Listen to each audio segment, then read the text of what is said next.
സുഭാഷിതം.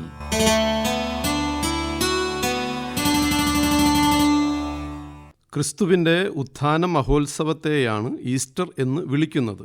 തിരുനാളുകളുടെ തിരുനാൾ എന്നാണ് ക്രിസ്തു വിശ്വാസികൾ ഈസ്റ്ററിനെ വിശേഷിപ്പിക്കുന്നത്. കുരിശിൽ മരിച്ചു സംസ്കരിക്കപ്പെട്ട ക്രിസ്തു മൂന്നാം നാളിൽ മരണത്തെ തോൽപ്പിച്ച് കല്ലറയിൽ നിന്ന് പുതുജീവിതത്തിലേക്ക് ഉയർത്തെഴുന്നേറ്റതിനെയാണ് ഈസ്റ്റർ എന്ന പദം കൊണ്ട് വിവക്ഷിക്കുന്നത്. മനുഷ്യചരിത്രത്തിൽ പ്രത്യാശയുടെ ഏറ്റവും ശക്തമായ സന്ദേശമായി ഈ സംഭവം ഇന്നും നിലകൊള്ളുന്നു.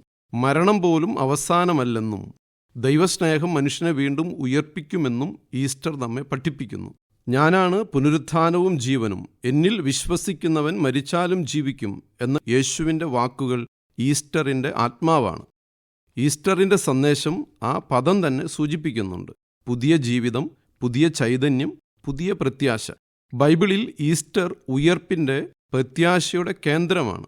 ചരിത്രകാരനായ ജോസിഫസും റോമൻ ചരിത്രകാരനായ ടാസിറ്റസും യേശുവിൻ്റെ ജീവിതവും ക്രൂശുമരണവും സംബന്ധിച്ച പരാമർശങ്ങൾ എഴുതി ചേർത്തിട്ടുണ്ട്. കൂടാതെ പല പാരമ്പര്യ രേഖകളിലും ഉത്ഥാന ജീവിതത്തെക്കുറിച്ച് പരാമർശിച്ചിട്ടുണ്ട്.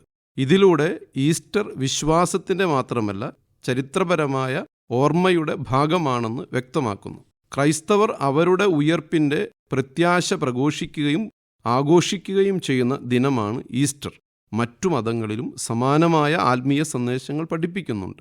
ഇസ്ലാമിൽ റംദാൻ തിന്മയുടെ ശക്തിയെ തോൽപ്പിച്ച് ഉയർപ്പിൻ്റെ ജീവിതത്തിനായി ആത്മനിയന്ത്രണവും ആത്മശുദ്ധിയും വരുത്താൻ പഠിപ്പിക്കുന്നു. ഹൈന്ദവ മതത്തിൽ ദീപാവലി ഇരുളിനെതിരെ വെളിച്ചത്തിൻ്റെ വിജയം ആഘോഷിക്കുന്നു. ഈ ആഘോഷങ്ങളെല്ലാം എല്ലാ മനുഷ്യരെയും നന്മയിലേക്കും പുതുജീവിതത്തിൻ്റെ ഉയർപ്പിലേക്കും സമാധാനത്തിലേക്കും നയിക്കുന്നു. ജീവിതത്തിൽ ഒരു ഉയർത്തെഴുന്നേൽപ്പ്, ഒരു പുതിയ ജീവിതം, അത് സാധ്യമാകണമെങ്കിൽ നാം ഒരു ആത്മപരിശോധനയ്ക്ക് തയ്യാറായേ പറ്റൂ. ഇക്കാലമത്രയും ജീവിച്ചു പോന്ന ജീവിതശൈലിയിൽ എന്തെന്ത് മാറ്റങ്ങളാണ് കൊണ്ടുവരേണ്ടതെന്ന് കണ്ടെത്തണം. ആ മാറ്റങ്ങൾ വരുത്തി ജീവിതത്തെ നവീകരിക്കാൻ, പുതിയതാക്കാൻ തക്ക നിശ്ചയദാർഢ്യം നമ്മുടെ തീരുമാനങ്ങളിൽ നമുക്ക് വേണം. ശീലിച്ച വഴികളിൽ നിന്ന് പുറത്തു കടക്കുക അത്ര എളുപ്പമല്ലെന്ന് മാത്രമല്ല, അത് വേദനയാണെന്ന കാര്യവും മറക്കണ്ട. കുരിശ് വേദനയാണ്, വേദനയുടെ അടയാളവും പ്രതീകവുമാണ്.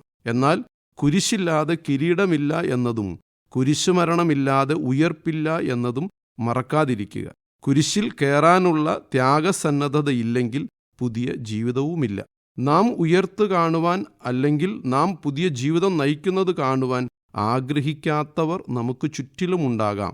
നമ്മുടെ ഉയർപ്പ് പലർക്കും നഷ്ടം വരുത്തുമായിരിക്കാം. അതുകൊണ്ട് ലഹരിക്ക് അടിമപ്പെട്ടവൻ മാനസാന്തരപ്പെടാൻ അവൻ ഉൾപ്പെടുന്ന ടീം സാധാരണ സമ്മതിക്കാറില്ല.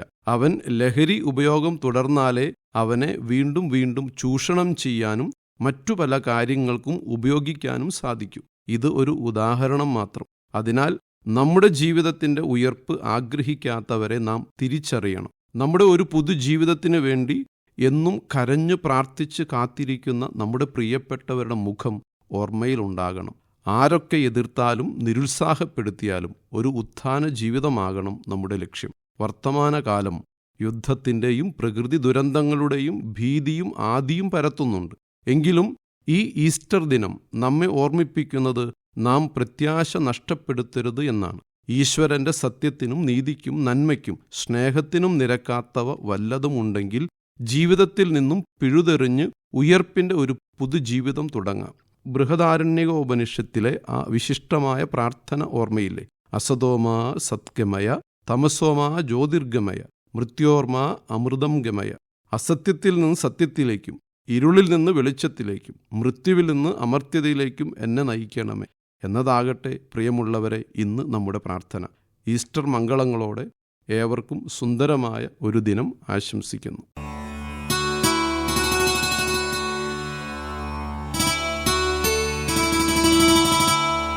സുഭാഷിതം.